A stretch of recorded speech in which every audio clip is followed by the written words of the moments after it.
Then we came to New York Temple, and Prabhupada gave a lecture, and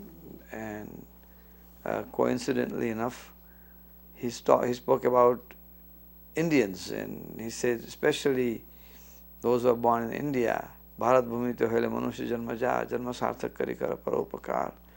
They should make their life successful by becoming Krishna conscious and deliver others.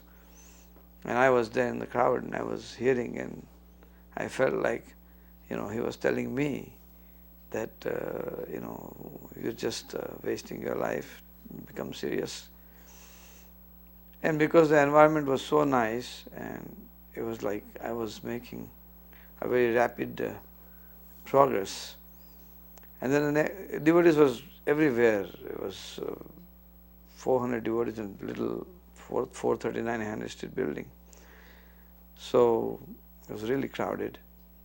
Next morning, around 11 o'clock, I remember, I was just hanging around Bhagavan Prabhu. And Bhagavan Das said, just wait here and see, whenever I get a time, I'll take you. So he took me in to Prabhupada. Prabhupada was sitting alone in his little room there. And he said, Prabhupada, this boy is an engineer in Detroit, and he's now chanting Hare Krishna, and he's read your books, and he wanted to meet you. So Prabhupada said, oh yes, what is your name? I said, my name is Janak Joshi, and where are you from? I'm from Surat. Oh, you're from Surat. Surat is a very nice place. I was there and I received a very good reception. People were very, very pious, and they were very interested in chanting. It's a very nice place. What are you doing? I'm an engineer. So you work as engineer, and whenever you have sufficient money, you go and build a temple there. So this was the first instruction that Prabhupada gave me when I met him. Incidentally, Prabhupada's first instruction was fulfilled. Now we don't have, not only we have temple in Surat, but we have temple in Ahmedabad, Baroda, Surat. We have 6 temples in Gujarat right now. In Surat we have a very beautiful temple just opened last year on the bank of the river Tapi. It's also a very nice place, Radha Damodar temple. Then I remember I was sitting there, and he was also talking about one devotee who was, I think he had some fall down. And the lead, Kirtananda Maharaj, somebody brought the news that Prabhupada, your servant has had some affair with some lady here. So Prabhupada went like this. He said, in the old days, the Kshatriyas had more than one wife. So he said, so whatever you want to do, you do. So they said, but he should not be your servant, Prabhupada. So he said, okay, so give me another servant, no problem. And I saw the air of detachment and the air of, and the mood of tolerance. Prabhupada was such a tolerant person because he was just thinking that in this age of Kali, especially in this country, whatever people will, whatever percentage of my teachings people will accept, I'll accept it. It is 5%, 10%. And gradually maybe people, as the time goes, they will advance. So whenever there was a problem, he never made a big thing out of a problem.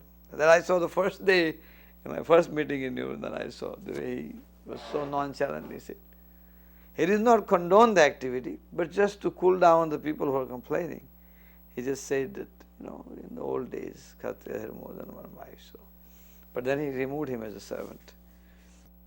I remember another thing, when we were in the evening in Prabhupada's hill. So Prabhupada, Keshava Prabhu, he was the president of San Francisco. He had brought a big bus there, and he wanted to show Prabhupada his bus. So Prabhupada saw the bus, and He said, oh, this is wonderful, very nice. So he said, so Keshav Prabhu, are you thinking of getting married? So Keshava said, no Prabhupada, I'm happy as the way I am. And Prabhupada said, yes, that is very nice. Marriage is like you're walking nicely on the street and then you pick up a big stone and put it on your head. So marriage is like that. It's a big burden. A brahmachari life is very nice, simple life. So why take a big burden like that? That's another thing I remember. So on the Janmashtami morning, I was supposed to be initiated. So, I was kind of raw. I didn't know what was coming. And then all of a sudden, Prabhupada's servant jumped from the car. Prabhupada was coming to the initiation ceremony. And his servant jumped out of the car and he saw me and said, hey, Janak Kumar, Prabhupada said that if you want to be initiated, then you have to shave your head. So, all of a sudden, I was still working outside and I had to shave. And I said, what should I do? I was thinking. Now there was no time to go back and forth to Prabhupada because he was already in the temple room for the initiation. So devotees in Detroit, devotees from Detroit, they said, come on, your hair is going to come back, just shave up, what's the big deal? And you're getting this wonderful opportunity. A pure devotee is going to initiate you, as agreed. So I said, okay, and then Narothamanand Prabhu shaved me up, last minute. And then when I took a shower and put clothes and went to the temple room and Prabhupada saw me and said, there was everybody was sitting there. So he nodded like that. And then I sat down and I was initiated. Your name is Joshomatinandan Das. Later on I asked Prabhupada, I thought, if somebody was working outside, he could keep hair. Prabhupada said, the hair will come back, but in a Vaishnava ceremony, if you want to sit down, you should shave your head. He was very kind. I think this was Krishna's dictation to him, especially for me, because I was such a difficult and tough person. And without that special dose of mercy, I would not have been what I am today. I was so embarrassed to go back to Detroit. I just left that life and went to Chicago and started a new life as a brahmachari in the ashram. And that would have never happened. I would have never actually made that progress. So that was also one thing that now I look back, I think it's Krishna's dictation to him. That he had a way to, had different medicine for every person. He was an expert doctor. And I can never thank him enough for the way he transformed my life. I asked him about Jesus Christ. I said, Prabhupada, you say Jesus Christ is the pure devotee. But he never mentioned the name of Krishna. Or he never chanted Hare Krishna. So how can we say pure devotee? So Prabhupada said, because he had no material desires. He was free from material desires. Therefore he is a pure devotee. So this is one thing he taught us. Ever since then my esteem for Jesus just went high. And I look upon him as any other acharya. In fact, Jesus, he was a very bold acharya. And because he was a great preacher, Prabhupada had a natural appreciation for him. No other Indian swamis or yogis or teachers, they could have that kind of appreciation of Jesus as Prabhupada had, because Prabhupada himself was doing the same thing as Jesus was doing. So I went to LA, and here I also got married here after 3-4 months of being here to a devotee girl. She was also Prabhupada disciple, and we've been married 30 years now. And I wrote to Prabhupada about that I was going to get married. And Prabhupada said, yes, that is very nice. I heard that you want to get married. Husband and wife, double strength. He said. He encouraged like that and blessed like that. Then when Prabhupada was here in December, we had a fire sacrifice Jayatirtha Prabhu had done. And Prabhupada gave a ring from his finger to my wife. And because we were going to India, he gave us a lot of blessings and encouragement. I also remember one time Prabhupada was sitting in his garden and he started speaking about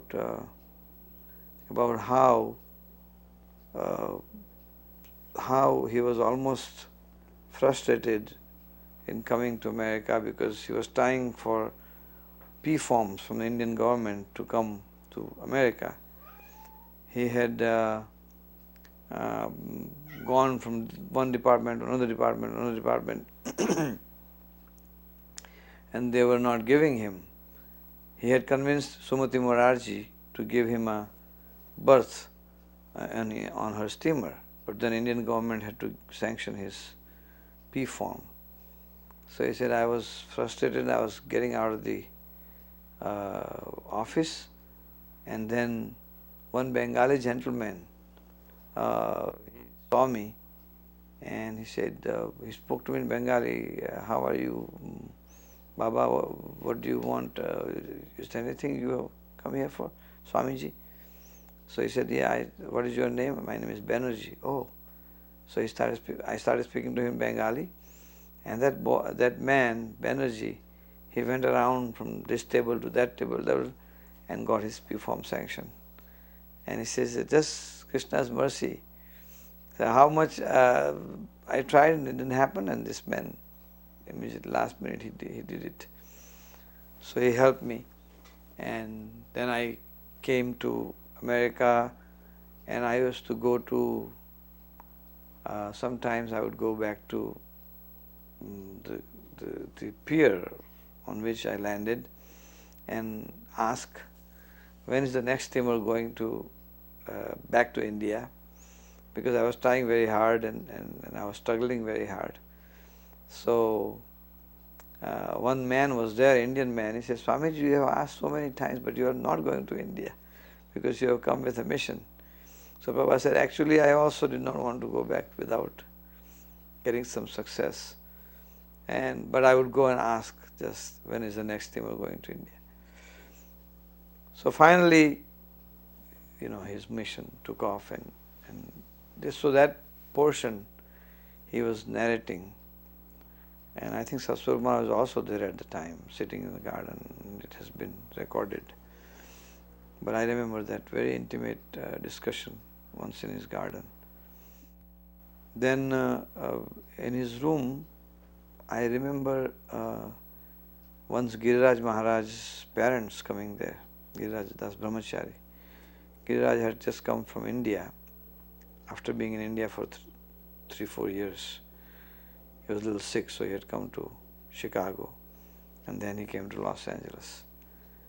And Giriraj's parents came to see Prabhupada in Los Angeles. And his father was a very respectable man. He was a judge in the court there. And it appears that his father was making some gesture to Prabhupada that if there is anything I can do for you, I would be happy to do it, giving donation, huge donation, whatever. Will you please let my son come back to his family? So, because he was the only son of his parents. So Giriraj was sitting there, and Prabhupada said, so Giriraj, what do you think? So Giriraj said, no, Srila Prabhupada, there is no power in this world that can now separate me from your lotus feet. So Prabhupada smiled and he told his father, actually I am not keeping your son, but he likes this Krishna consciousness, so he is staying. I have no objection if he comes to you and continues this activity at home also. But I cannot force him to leave because he has come to me.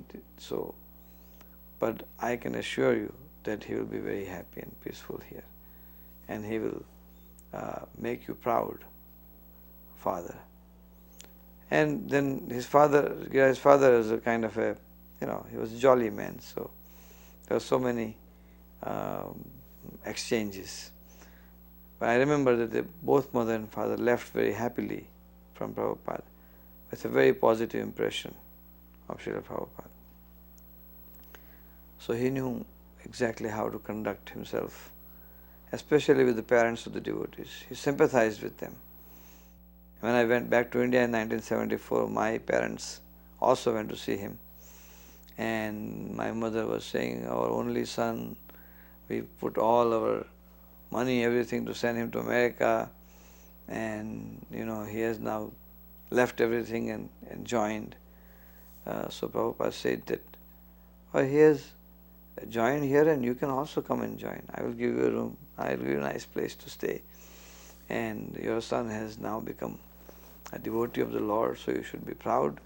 There are so many people who go to America and make money, but your son is a very rare person. And he talked to them so nicely. So I remember my mother afterwards saying, your Guru Maharaj is a very kind-hearted person. So any bitterness or any resentment that anybody ever had, when they sat in front of Prabhupada, it melted away like anything. Another thing at another time I asked Prabhupada, how did Lord Ramchandra disappear? So Prabhupada said that the Vaishnavas do not discuss the disappearance pastimes of the Lord. But he entered in Saryu river and along with the whole Ayodhya.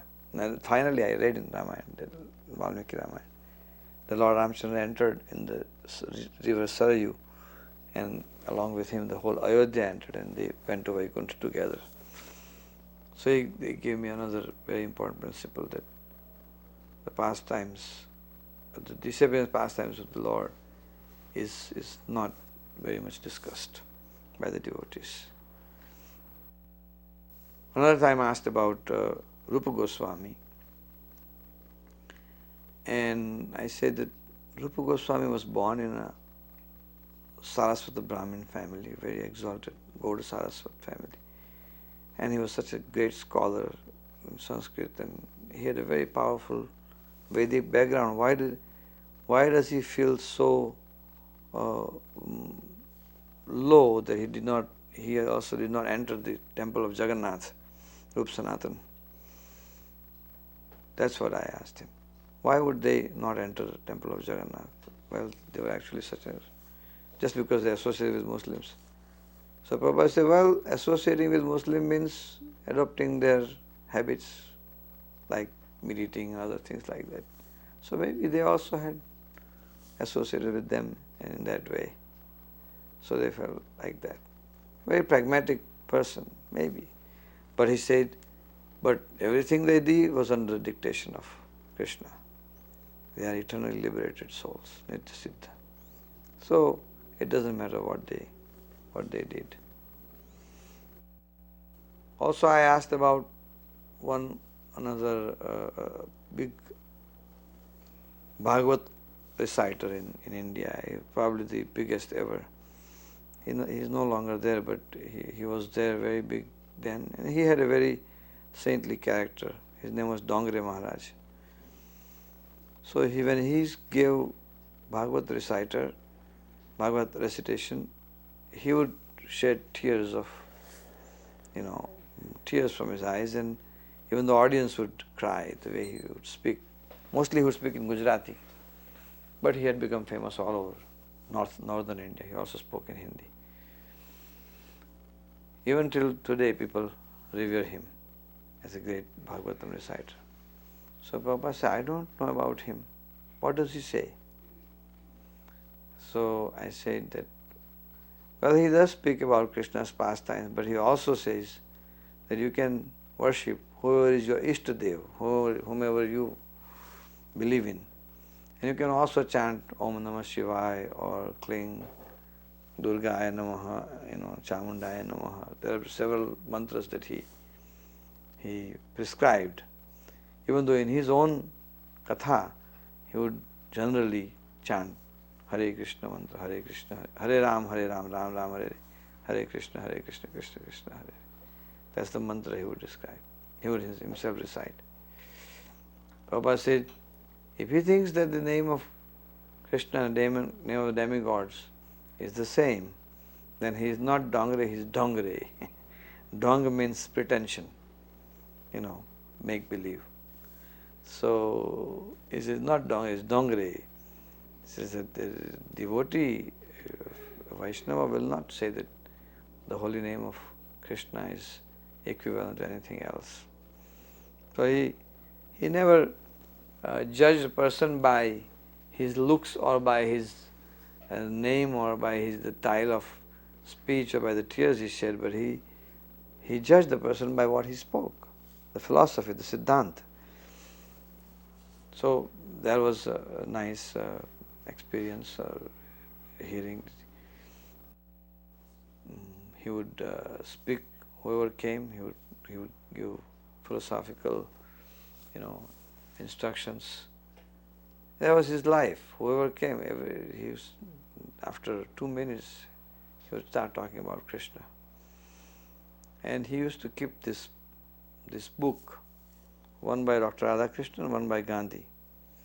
And he used to show to very intelligent, prominent people, see what Dr. Radhakrishnan is saying, that this Kurukshetra is not a historical place. Kurukshetra means your body, 5 Pandavas means your 5 senses, and Kauravas means all the evil desires in the mind. And originally this poem of Mahabharata was written by some poet who assumed the fictitious name Vyas, and then somebody else added something, and somebody added something else, and it became a big epic. But it's not written by one man, but by several people. Like that, his Indological ideas which he learned from Westerners, that's what he was propounding. Prabhupada was blasting. He said, today historical places there, Kurukshetra, and thousands of people are visiting, and he says Kurukshetra is not there. So, how can you learn Bhagavad-gita or hear anything from such a person? Then he also had one book by Mahatma Gandhi, Essays on Gita. In one of the statements, Mahatma Gandhi says that if all these activities that are attributed to Krishna in Srimad Bhagavatam, if all those activities are true, if actually such a person existed who performed these pastimes, then I refuse to accept him as God incarnate, even at the cost of being banished from Hinduism. So Prabhupada was very furious at this. He said that he had no understanding of who Krishna is. Krishna's pastimes are not material, they are transcendental. And of course, if God is there, then he must be the supreme enjoyer. Obviously, you have the tendency to enjoy, he must have it. Your tendency to enjoy is perverted reflection of his tendency to enjoy. He is the original enjoyer. And for you, you should banish yourself for desiring to actually enjoy pastimes with other female, who are actually all God's wives, God's Prakriti. He is the Purush and every other Jiva is Prakriti. Therefore, your wife is also his wife. So our desire, we don't have any right, but God has all the rights. Like that he would explain to the people who visitors who came. And this way, even Gandhiji said in his autobiography, actually Experiments with Truth, that I always suffered from the lack of spiritual instructions because I never had a spiritual master. He admitted it. But still he made this kind of wild comments. But in his biography he has admitted that I never understood spiritual life. And I suffered because of that. Sometimes he would be very tolerant of his devotees. When whole thing happened about New York activity, Balimardan and his wife story. So he got some letters from New York and he was reading. And then he said, the whole problem is this sex life. He said, Janme sunadi grihamedi sukhami tucham, thu. Tucham means, thu means spitting. It's useless. He said, all sex life is bad, but especially illicit sex is very bad. So, we are having so many problems because of this illicit sex life. Thu. Janme sunadi grihamedi sukhami tucham. So it's a big problem, but Prabhupada spoke for 5 minutes and then he never spoke about it again. He reduced every problem to philosophical understanding. He always saw from the philosophical point of view. He was never a doer of anything. He depended on Krishna fully for everything. That I saw in every action. He would pursue a certain line, and if it did not, whether it was going to be successful or not, he left it to Krishna. Some devotees were wanting to go from Juhu to Bombay by taxi, and I am kind of a miserly man. I said, why should you go by taxi, So I told Prabhupada, Prabhupada, your devotees want to go from Juhu to Bombay by taxi, it's very expensive. So Prabhupada said, I was objecting, and it was kind of, some devotees were getting a little agitated. So I told Prabhupada that, devotees are getting agitated because I'm objecting to this thing. So Prabhupada said,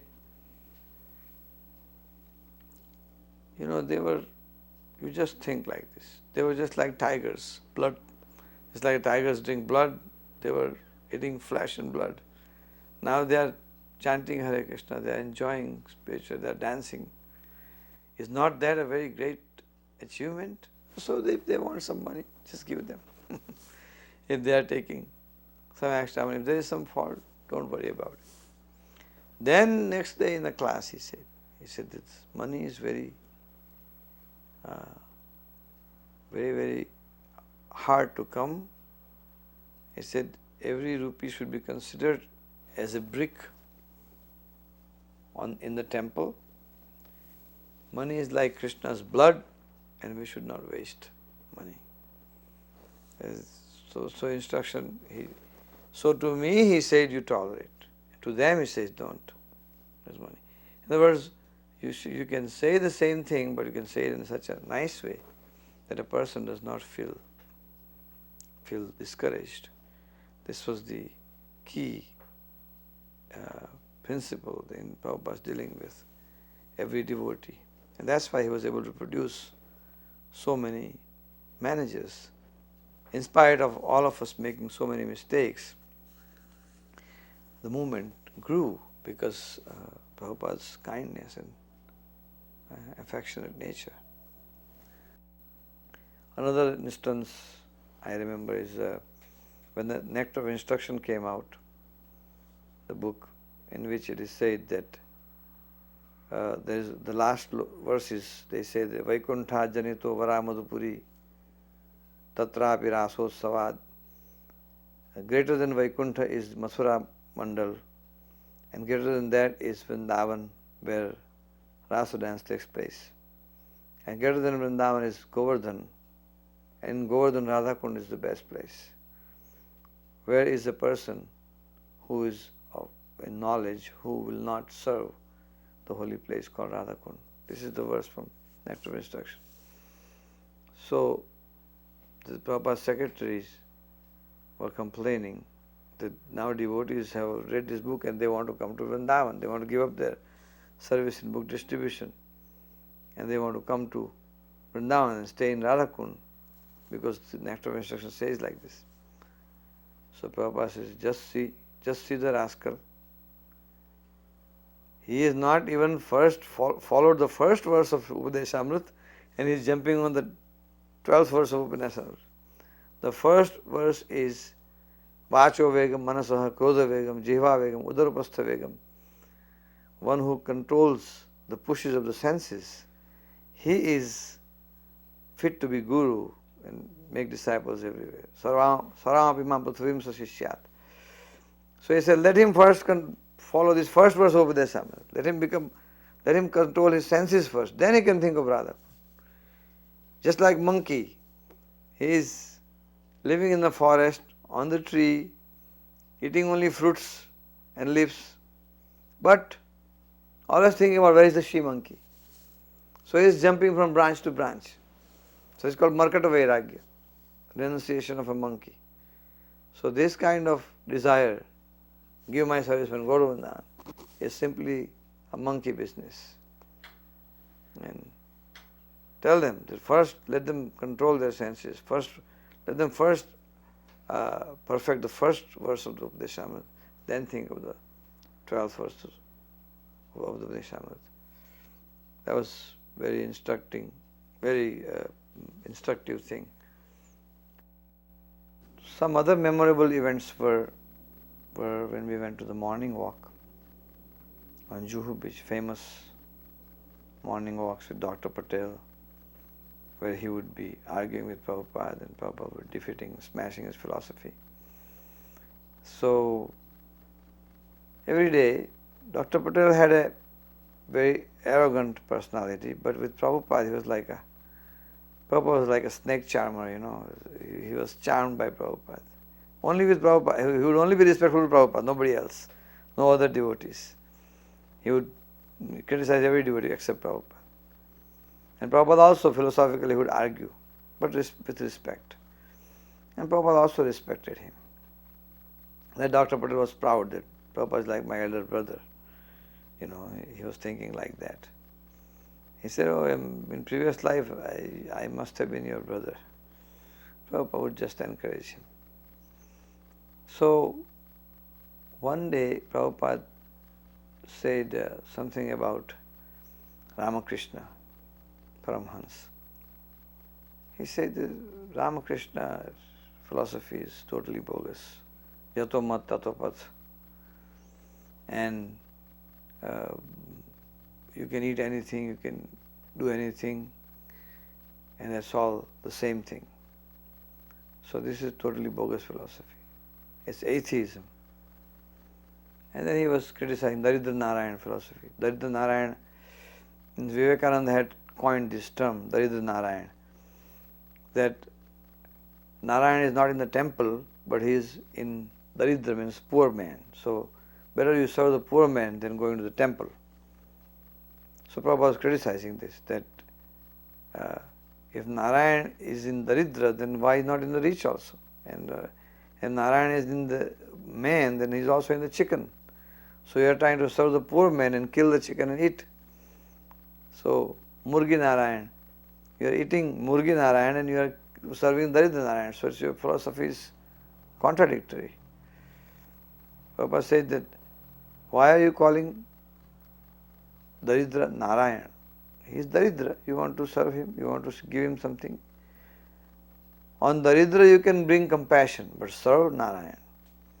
You can be compassionate to a poor man, but service should be rendered to Narayan, to God. So this kind of confusion has made Bengal ruffians. That's what he was saying. So this one man, Gujarati man, Mr. Shah, he became bewildered totally. He just completely flipped out. And he started shouting, "You criticize everybody, you this, you do that. You don't respect any other saintly person. You only think that you are right. This is not good. Why you say like this? He was a great man." So devotees were very upset. They were going to physically remove him. Prabhupada said, "No, let him speak." Prabhupada was very calm. Just walked. He just said, "I am not saying anything. I am simply saying what Krishna is saying. Namam duskutino mudha prapadyanti naradama." Those who are miscreants, foolish, whose knowledge is tulana by maya, they do not surrender to Krishna. So Krishna is saying they are miscreants. So on behalf of Krishna, I have to say this. I have nothing against that person, but I am trying to teach my disciples, how to judge the philosophy. That much he said. Then we walked silently back to the temple. And then Guru Puja started, and devotees were offering flowers. So this Mr. Shah, he was also offering flowers every day. So that day, he offered flowers to Prabhupada, and he put his head on Prabhupada's feet and started crying. He started crying bitterly like a baby, He felt repentant. And Prabhupada put his hand on his head and said, "It's okay." But he said, "From tomorrow on, we are not going to discuss anything. We are just going to read Krishna book." So from that day on, devotees would read Krishna book, one of us. And Prabhupada would hear on the whole morning while walking, we would read Krishna book. It started like that. Another time we were going on a morning walk, and on the way from the temple to the beach, on the right hand side there is a person that's running a music class. So he came and offered obeisance to Prabhupada. So his Prabhupada said, "Yes, so what is your name? What do you do?" "Oh, I'm running a music class." "Oh, in that building, such and such music class." So he was surprised. You remember this, Swamiji?" So he said, "Yes, one should be observant." At the time of inauguration of the Vrindavan temple, Srila Prabhupada put me in charge of the kitchen. Oh, I also helped with the invitations and things like that, printing of invitations. And then he put me in charge of the kitchen, prasadam kitchen, which always took a lot of my time. I missed most of the celebrations, festivities. So he also sent me to invite various saints of Vrindavan to come for the festival. I went to invite Karpatri Maharaj. Karpatri was the biggest impersonalist of India at that time, most respected person, very strict sannyasi. Because even though he was impersonalist, he was giving Bhagavad Saptahas and speaking about Krishna. He was living in Dhanuka ashram right next to ours. So I went to invite him for the inauguration. We had a week-long festival. Every day different saintly persons came. So I went to invite him. He said, "Well, I cannot come to your function." "Why?" I said, "Because your guru is giving Brahman threads to Westerners. This is not possible. This should not be done." So I said, "Well, why not? If they behave like Brahman, if they are rising early in the morning at 4 o'clock and they chant Hare Krishna, 16 rounds every day, they study Bhagavatam, they study Gita, they study all the scriptures, and all day they spend in spreading the message of Sanatana Dharma. Whereas the Brahmins nowadays in India, they are becoming bus conductors and they are becoming factory workers and they are becoming postmen. So how do you think that they are Brahmins and they are not Brahmins? These people are not Brahmins. So I agree like that. I said, Chaturvarnyam Maya system, Guna Karma Vibhagasha. According to Guna and Karma, the 4 divisions are devised. Then when I had gone to that Vallabhacharya, he also said that your Guru is making Brahmanas, giving Brahman trade. So Prabhupada said, open Srimad Bhagavatam. So he asked me to bring Bhagavatam, 7th canto. Open chapter number 11. And it's the last verse. Narada Muni is instructing about the duties and roles of Varnashram in that chapter, 7:11. And at the end he says that if you see the symptom of a Brahmana in a Shudra, or a symptom of a Shudra in a Brahmana, then he should be accepted in that category whose symptom he has. If the Brahmana has symptom of Shudra, then he should be accepted as Shudra. If Shudra has symptom of Brahman, he should be accepted as Brahman. Yasya jal lakshanam proktam tasya varnabhivanjakam yadanyatra drishyata tat teneva vinidishyata. This sloka Prabhupada made me memorize in 1975, 74. So this was like somewhere deep in the scripture, this sloka. So I quoted this sloka to Karpatri Maharaj, and his eyes popped up like this. He said, your Guru has trained you very well. Because Prabhupada had told me this sloka, so I quoted this sloka back to him, Karpatri.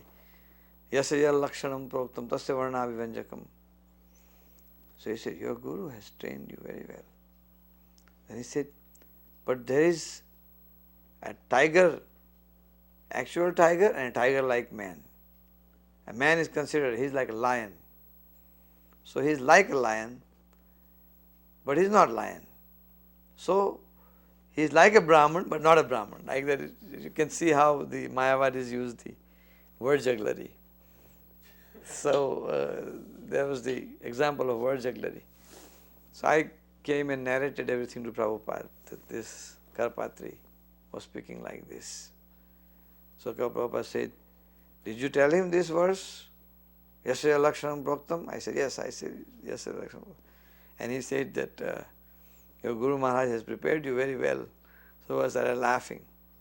He said, yes, prepared very well, everything accepted, but still he is so envious he will not come to our function.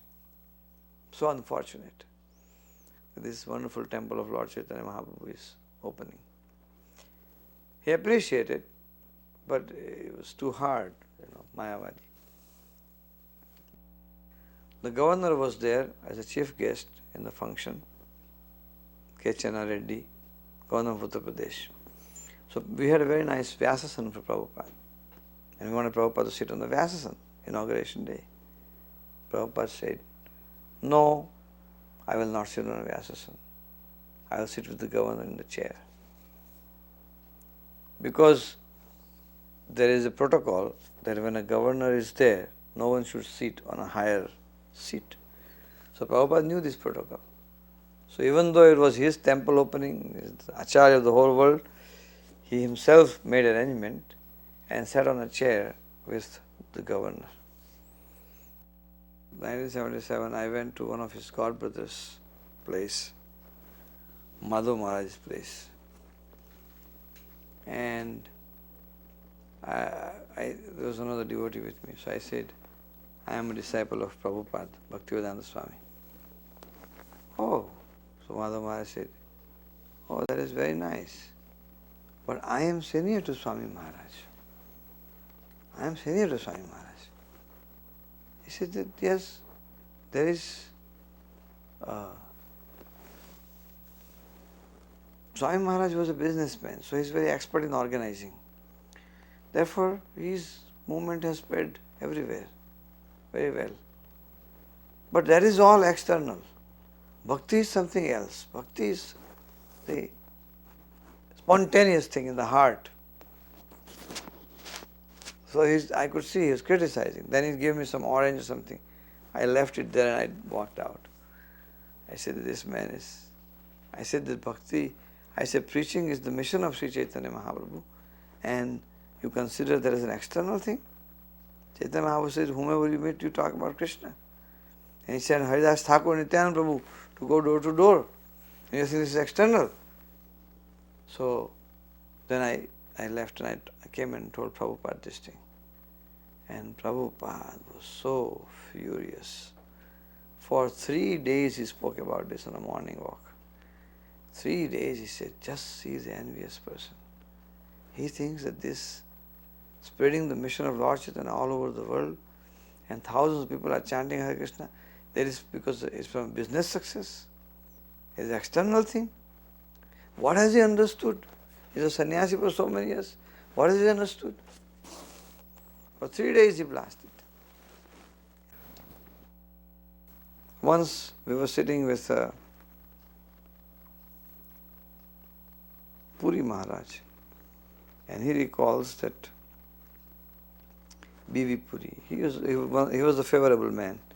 He called Prabhupada, and when Prabhupada put the Mayapur cornerstone, many Gauravas did not come, but he came. In fact, he went to invite everybody, and they were not coming, but he came. So, somebody came from Calcutta, some big officer, government officer, and he was saying, Swamiji, I always go to Ramakrishna mission, and I'm following dharma properly. So Prabhupada said, you know these disciples of mine, these Western disciples, they will not go to Ramakrishna mission even to pass urine there. And then he blasted this man. He said that, what is this Jatam Tatopath? What does he teach? You are going there, but do you know what he is teaching? He is teaching you don't have to go to the temple. You don't have to chant. You just build your body and you just serve the poor. But Bhagavad-gita, there are 700 verses. Is any verse saying like this? So what is the mission? What is the use of this mission? If you do not repeat the words of Krishna, what is the use of this mission? And he blasted the man. Sometimes he would be very bold and very forceful, and sometimes he would cool. And I was in 1977 in Mayapur, and one day I was massaging him. In the night, it was almost, because he was sick, he had fever, so we were taking turns, and constantly somebody was staying with him. So it was around 2 o'clock in the morning, and I was massaging him gently. So he woke up from his sleep. He had this almost 2 degrees fever. And he says, but these rascal scientists, they do not accept this. So you go and preach to them. Tell them that you are not the body, you are a spirit soul. And the proof of that is that in this life the soul is transmigrating from childhood to youth to old age. So he started speaking philosophy in the middle of night at 2:30 in the morning, in the middle of heavy fever. And then again went back to sleep after 10-15 minutes. So he was breathing, preaching. He was dreaming about preaching. He was living for preaching.